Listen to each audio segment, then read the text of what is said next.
Bonjour, bienvenue sur Cardio Online, en direct des Journées européennes de la Société française de cardiologie.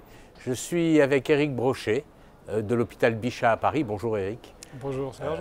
Alors le traitement percutané a gagné ses lettres de noblesse avec le TAVI, en tous les cas il est en train de le gagner. On sait qu'on peut réparer les valves mitrales avec MitraClip. Où est-ce qu'on en est des prothèses mitrales posées par voie percutanée? Alors les prothèses mitrales percutanées pour l'instant sont encore à leur début, notamment sur les valves natives parce qu'effectivement il y a des difficultés importantes sur ce type de valve pour ancrer une prothèse.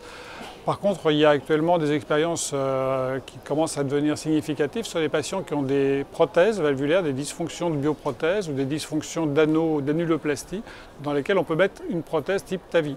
Donc valve-in-valve. Valve-in-valve, valve-in-ring. Et puis également des patients qui ont des calcifications mitrales avec des dégénérescences sténosantes de la valve mitrale, donc ce qu'on appelle les MAC, calcium annular mitral. Et là, on peut mettre aussi une prothèse à l'intérieur.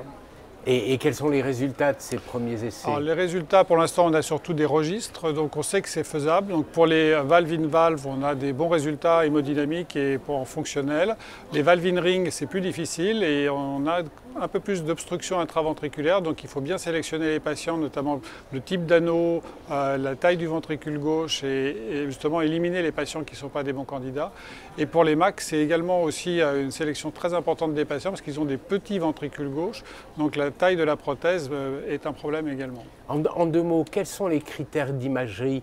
Il faut un scanner, il faut une échocardiographie? Alors, il faut une bonne échographie et il faut un scanner injecté qui permet d'avoir une estimation à la fois de la taille, soit des prothèses ou des anneaux ou des calcifications annulaires, la taille du ventricule gauche, savoir si effectivement on a un risque d'obstruction important et si c'est faisable de mettre une prothèse dedans.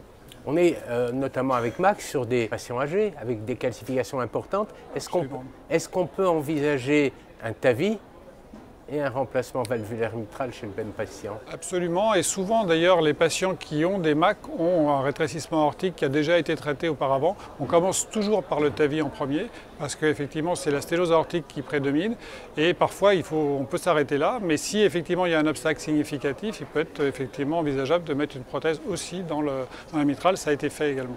On est quoi? On est sur des procédures expérimentales ou est-ce qu'on est sur quelque chose qui est en train de démarrer comme le TAVI avec des registres, avec... Alors on est déjà sur des procédures cliniques, ça répond à un besoin. Par exemple les valve-in-valve et valve-in-ring, il y a à peu près 500 patients qui ont été faits dans le monde, donc c'est quand même encore débutant. Les valve-in-mac, c'est une centaine de patients, donc on voit que c'est des patients quand même encore peu nombreux, mais ça répond à un besoin parce que ces patients-là n'ont pas de possibilité chirurgicale.